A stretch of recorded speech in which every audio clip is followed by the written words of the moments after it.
Deci am avut un meet and greet și mulți dintre voi ați venit cu cadouri. Și am zis, dacă toți sunt aici hype și astea să facem și noi. Aici forță.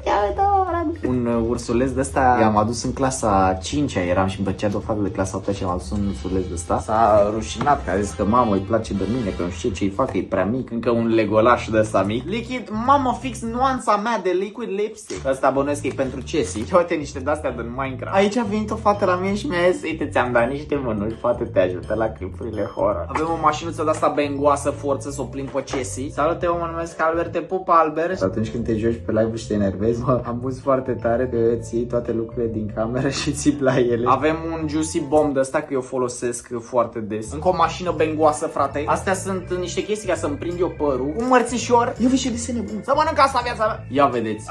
Eloi, este pupuiul meu, mulțumesc din suflet. Pentru Teo de la Maria. Te ador și tu părul meu preferat. Chestie cea mai tare. Îmi pare rău că și-a rupt piciorul, să o pupăcești pe ce din partea mea. Poster cu Pokémon. Oh, biscuiți, băi, frate, că a fost că îmi place biscuiții Oreo. Îmi place biscuit. Îmi place. Asta e pentru Chessie. Ia vezi, băi, a luat cărți, un joc și o scrisoare. Mi-am comandat tricou de Power of Smile și chiar azi ai ajuns.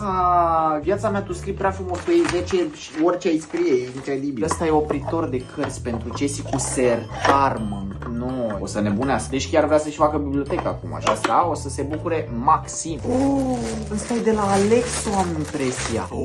Mi-am adus aminte și de asta, uitați-vă cât de tare e. Dar asta ce e? Un fel de pernă. Am o bombă de asta de cadă, că știu și eu, că mă spăl și eu. Ce vreau să vă spun eu vouă, nu e obligatoriu, doamne, să nu vă simțiți niciodată obligați să-mi dați ceva. Faptul că sunteți aici și faptul că vă bucură clipurile mele e tot ce contează. Mulțumesc din suflet pentru toți de aici și să-mi spuneți dacă vreți să mai fac genul ăsta de clipuri. Vă pupe și nu uitați să subscribe!